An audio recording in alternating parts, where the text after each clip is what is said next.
Hi, it's Carol at Greenwood Therapies. Welcome. Today I'm going to show you a couple of exercises that help with a tight lower back, buttock pain, or perhaps difficulty walking, or when you walk you get tired easily.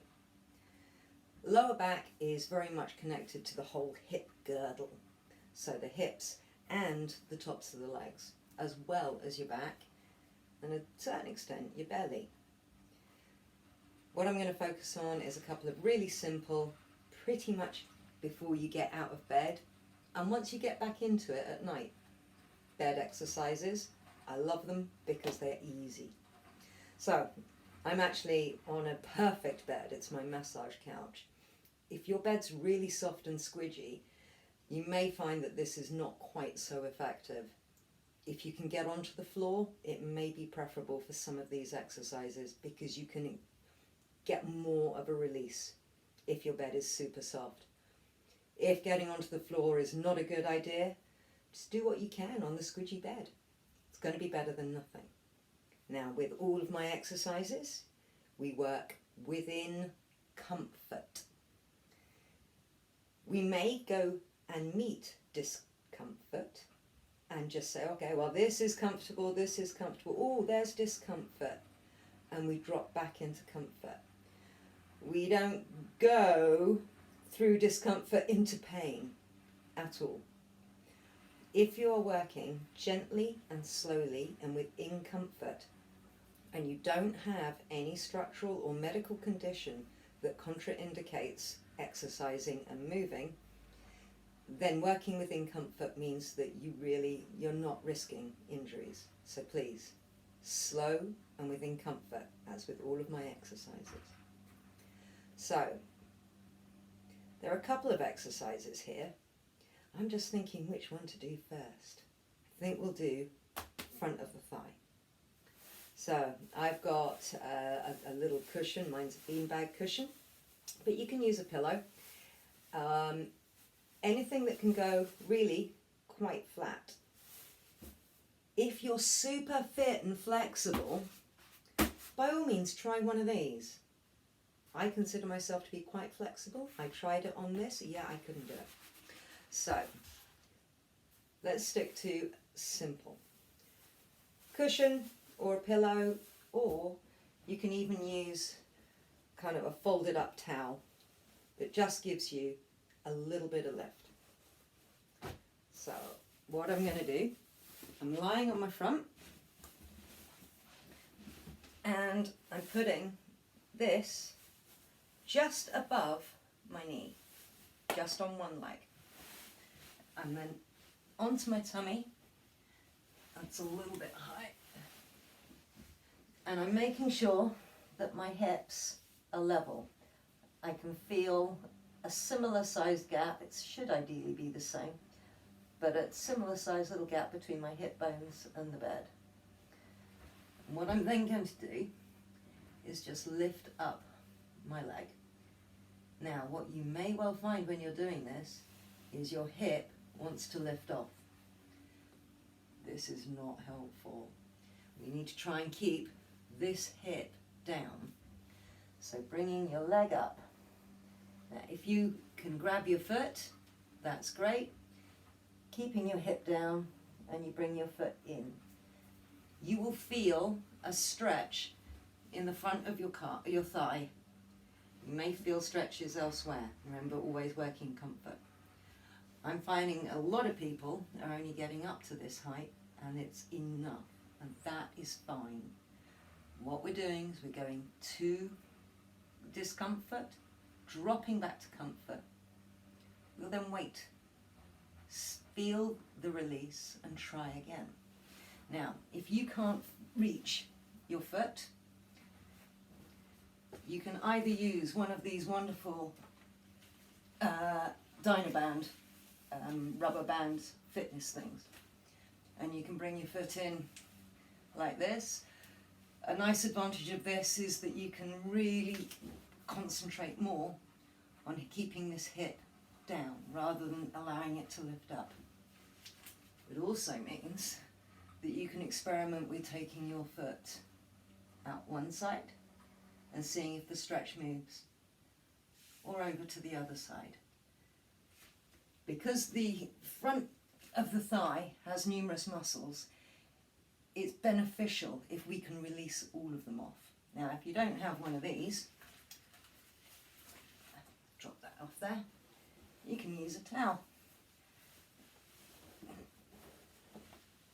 Slightly trickier to put on, but as long as it's on your foot, and bring the foot in. Allow the foot to drop back, and then do the other side.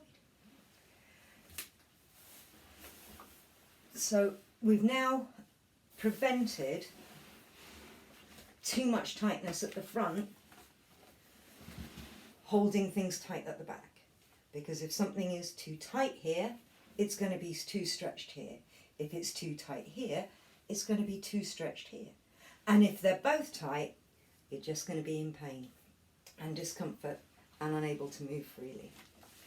So the next exercises, again, we've got either a Dynaband. You can get these, they're a couple of pounds off Amazon. They're stretchy elastic band thingies.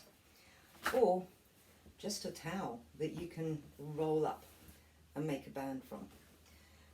I'm going to use the pillow as a pillow. So the next, we're lying on our back. And remember, with all exercises, within comfort, and what you do on one side, you have to do on the other.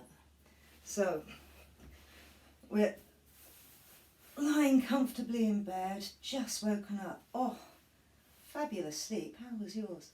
So with this exercise, what we're going to do, we're going to put an imaginary line down the middle and across the middle of the thigh. Identify exactly where the middle is. Then take the opposite heel and put that in the middle of the thigh. Now, for some people, you may find that this actually, you can feel it stretching in all over the place. It could be on the inner thigh, it could be in this buttock, it could be the small of the back, it might be right underneath. If you're feeling enough stretch there, then that's great. All you need to do is perhaps prevent this heel slipping and relax. And when you feel that things have released a little bit, just push your knee a little bit further away. If that is enough for you today, then you stick with that for a week until you feel quite comfortable in this kind of position. But there are various stages. So the next stage, I'm quite comfortable in this position, so I'm going to go for the next stage. So I'm going to either take my hands, or I can use a towel. If I'm using a towel, I could either thread it under here, or I can throw it over the other side of my knee so that it's on the outside. Now, if you've got big varicose veins, or soreness or poor circulation, you don't necessarily want anything at the back of your knee, so use your shin. And what we're going to be doing is bringing this in to us. Because I'm quite used to doing this and I want you to be able to see what we're doing, I'm going to be just using my hands so there isn't fabric in the way. So we can either go under the knee or over the leg. So I'm going to go over the leg and I'm going to just slowly, breathing, remember, important to breathe, and bringing this knee further in. Now this I can definitely feel on my bent leg, almost on the outside of my buttocks, so it's kind of on this line, but on the other leg. I can also feel a bit in the middle of my thigh. So if my leg's straight, it's absolutely in the middle, but near the top. Now we can experiment at this stage. We can move our foot further over. Yeah. That I can now feel more in the hip joint. And if we move our leg further over that way, oh, I can get it much further up. Even can't really feel anything particularly there. So again, we've got to remember that there are muscles all the way around the leg, and we need to get them all comfortably released. So that's stage 2. We get the knee up and we bring in. Are you ready for stage 3? Again, you can use a towel, you can use your Dynaband. I'm going to show off and just use my body so that these things aren't in the way. If you're using a towel or a Dynaband, we'll show you briefly. You need to get the Dynaband or the towel underneath the widest part of your foot. Then put the foot across and then pull in with a nice straight leg. Again, when you're doing this, nice straight legs so that you can feel and release out the back of the knee. The widest part of the foot, partly because this is a good strong part of the foot, and also because if you watch my foot, I can then really lengthen from the Achilles right the way through, so we can really release off the whole leg. And then, I'll get that one out of the way. You just pull in again. Now, I've been doing this for a long time and I'm quite comfortable with most of it. So I can feel, if I hold my middle toes, I can feel it more here. My big toe, it's more on this inside edge. And if I hold my little toe, it's definitely on the outside but up here. So again, when you're using a band or a towel on your foot, try putting pressure in different parts and altering the angle of your foot, and it will alter the stretches that you're getting up in your leg. When you're ready to release, just allow your leg to bend first and then drop down. Both feet down. You probably need to wiggle a bit because quite often it makes you go a bit wonky. And then you start the other leg. And bringing in. Whatever you can do is going to be great when it's in comfort. So I have quite a few ladies who are just working on getting the knee out. And that's all they need to do. Others are just beginning just to get the foot just off the floor. And that's great. That's all they need to do. Doing what I do, I remember I am quite a bendy person naturally, and I've been doing this every day for years. So I'm going to possibly have a little bit of an edge on you. So, that's 2 little exercises to release off a tight back. You've got the one in the front of the thighs when you're lying on your front, and then you've got the one that works round the back of not just your thighs and your hips, but also the back of your knee, back of your calf, and your Achilles. Within comfort and slowly, as often as you can.